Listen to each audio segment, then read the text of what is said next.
Thanks to Kill Crazy, that was the least enjoyable suicide mission I've ever been on. Standing there, right, and right in front of me was this weird sort of mutant thing. With like two heads and all these tentacles. Yeah, took one look at me and ran off. How do you think it done that? The Penal Legion. The meat shields for meat shields. If these guys were in a total war game, they would have the Expendables tag more times than Skaven slaves. Putting it simply, you don't want to be in the Penal Legion. They are the Imperial Guard's Imperial Guard, and no one gives a shit if you die.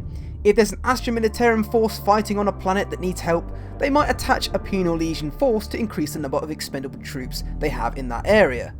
Penal Legions are not usually sent on their own missions, they are instead attached to others as cannon fodder to ensure other Astra Militarum troops actually stay alive. So you may ask, who wants to be in the Penal Legion? Well, no one, and they don't have a choice after being put in it. To become a Penal Legionnaire, you must have committed a crime or broken the law that has resulted in them, instead of taking death from a commissar's bolt pistol or firing squad, they have their sentences commuted to life service. There are so many capital crimes in Imperial law that it's never hard to get new troops for the Penal Legion. New troops have their heads shaven and tattooed with the unit's insignia, and for some of the very worst have explosive collars put around their necks to ensure they cooperate with others and do as they're told, which only the Adeptus Mechanicus can disable once they've served their sentence. And it's very rare that the collar will ever be taken off and the prisoner freed, usually because they're thrown against enemy fortifications to test defences like cattle to a slaughterhouse. Most will die in their first battle, however for every 100 that die as soon as they get into the line of fire, the ones who are toughest and most dangerous, born killers, somehow survive. But who's in the Penal Legion? Well, they are the scum of society who have broken the law or done the Emperor wrong. This can be killers, fraudsters, cheats, madmen, hijackers, guardsmen who do not care for the Emperor, cowards, and of course the insane and psychopaths that just love to rape and kill. Let's go kill something! Yeah! Oh my god, I just love Red Dwarf. The more I read about the Penal Legion, it just makes me think of the Canaries. Anyway, many of these individuals embrace redeeming their sins by dying from the Emperor's foes, whilst others will do whatever it takes to survive. These rare individuals, who are usually the most hardened, ruthless criminals, become somewhat veterans in the Penal Legion, and these very, very rare few might not even be attached as a Penal Legion battalion to other guardsmen forces, and instead may find themselves performing new and more lethal services for an Inquisitor, who has the use for resourceful and hardened killers. Now, these services can include the three orders: Ordo Xenos, Ordo Malleus, and Ordo Hereticus. However, I don't believe any of those are actually involved in this game. If one was, it would most likely be, in my opinion, the Ordo Malleus, the Demon Hunters. If the name is not clear, their job is to hunt down demonic invasions of planets. And this brings me on to Warhammer 40k Darktide. In the reveal trailer we got shown off on that Xbox livestream, which by far was the best thing to come out of that, and I feel bad for PlayStation players of course, we know that an Inquisitor is involved. My Lord Inquisitor, I've reached a term of prime and begun our investigations. Now, from the trailer footage we got, we can clearly tell that we have Poxwalkers and Plague Ogrons first shown off. Now, one Ordo of the Inquisition does specialise in this area, the Ordo Sepulturum. The Inquisitors in this Ordo focus on the threat to humanity of Plague Zombies and Poxwalkers from Nurgle, who are also dedicated to combating the Death Guard. Now, we have not seen all the enemies in Darktide, so it's very possible demons could be involved, or perhaps the game is going to be more focused around the Death Guard Legion. Most likely it's going to be a mix of both. Now, the voice who is feeding back information to the Inquisitor, at first I thought could be a warden for the Penal Legion, but after further thought, I believe it just to be a commander for the Guardsman squad being sent in.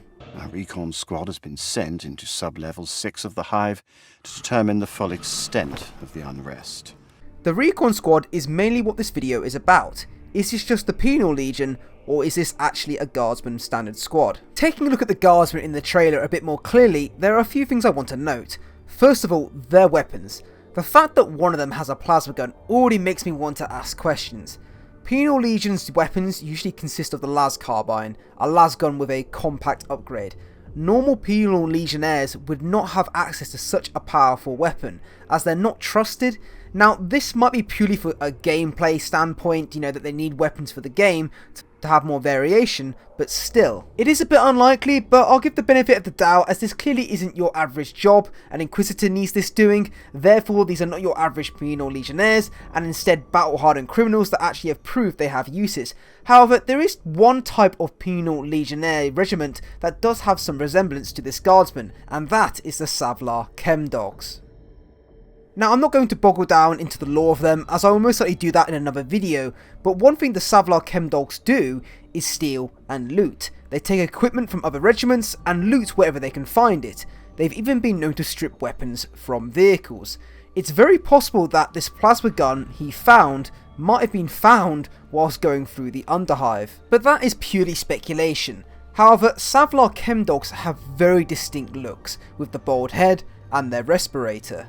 When comparing the guardsmen in the trailer to the Savlar Chemdogs, their gas masks have a lot of resemblance to the one in the trailer, with the pipes going around the back of the head and a similar frontal rebreather unit.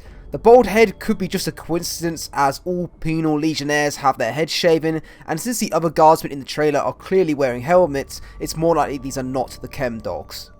Another point that backs this up as well, commented by The Orc, who clearly knows his stuff, pointed out first that the guy with the gas mask at the front with the plasma gun is wearing the same that comes with the Brood Brother kit, which is normally, you know, the human part of the Gene Stealer cult who have been infected. Obviously that is not the case, but more likely a design of the gas mask they decided to go with. The other point which he made, which did make me laugh, is that in the trailer you see 3 guys with gas masks, and then the last guy is actually wearing a Voxcaster. Now, I don't know if they count as respirators as well, but this guy really isn't giving a shit if he gets infected by Nurgle with no protection, and instead feeding back information to whoever is in command. He's a dedicated guardsman, I'll give him that. To see if these guys really were Penal Legion, I tried to have a look for 2 things: numbers and collars. I went through every single frame on each guardsman to try and see if I could spot anything that might give this away. Well, the only things I found were the number 21 on their shoulder, which I think is more likely the squad number than individual prisoner numbers. And when looking for collars, the only frame that I found that had any resemblance was the guy on the left when looking up, showing his neck clearly. Now, this really does not prove anything. The angle and the lighting makes this impossible to know. All I see is like a little bit of metal there on the strap on the side of his neck, but it's more likely that it's nothing and just part of the flak armor. It's also likely that the explosive collar is on the back of the neck or underneath the uniform. However, this might actually be intentional. It's very possible that these guys are actually not Penal Legionnaires and instead your local guardsman squad. This would explain why they have the standard plasma gun and chainswords and don't really resemble your average Penal Legionnaires, with the prisoner numbers and explosives collars clearly showing. Another point backing this up is the white stripe on their shoulder, which could represent the white shields, which I won't get into detail in, but once again I don't think that is the case, and it more likely is just your standard normal guardsman squad. I'll know more when they make it back. If they make it back. Now, I think this is giving us the answer we need. That squad clearly does not make it back. 4 guardsmen against 1, 6, 20, a lot of poxwalkers, and 1 plague ogre clearly don't survive. This results in the Inquisitor learning about the guardsman squad dying, and instead results to using more expendable troops than loyal guardsman squads. Or perhaps instead of expendable troops, the other description, a more experienced, resourceful squad of hardened killers. And this is where our 4 characters come in. Clearly the Inquisitor knows sending more guardsmen in there is just a waste, and more likely to bulk up the forces of chaos. Hence needing a squad that, whilst experienced being sent into the very worst of the Imperial's enemies, still does not have a choice in the matter of going in, since being a Penal Legionnaire. We know that by looking in the Discord that we are referred to as convicts, and the moderators are wardens. This is a clear indicator that the game is going to be based around us being sent into the Hive by force as one of these characters in the Penal Legion. This already leaves room for a ton of dialogue in the game and lore, giving each character conversations and backgrounds about why they are there as a criminal and how they ended up here. Obviously the Slave Ogre is a different matter, which I did cover in another video, but he's a bit of an odd one out. However, this could still be wrong.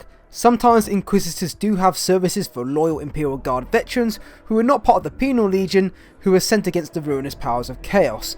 But I would put my money down right now that the trailer was showing an Imperial Guard squad sent by a commander into the Hive upon an Inquisitor's request. They obviously die, but perhaps feed back before they die via Vox of the enemy they are dealing with.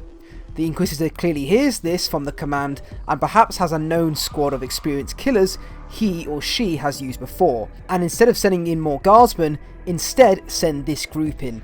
Obviously the missions and objectives are completely unknown, but I imagine the game will have a similar layout to Vermintide, with a boss at the end of the game, with a story to follow, similar to how Vermintide 2 had the Skittergate being destroyed. Anyway, that is my video on the Penal Legion. I quite enjoyed speculating about it being in Darktide. Obviously, I'm curious about how they're going to plan to explain the characters and the lore behind why this squad are being sent into the Hive, or do we get to play as 4 guardsmen, or this 4 characters, how does the Penal Legion tie in, etc.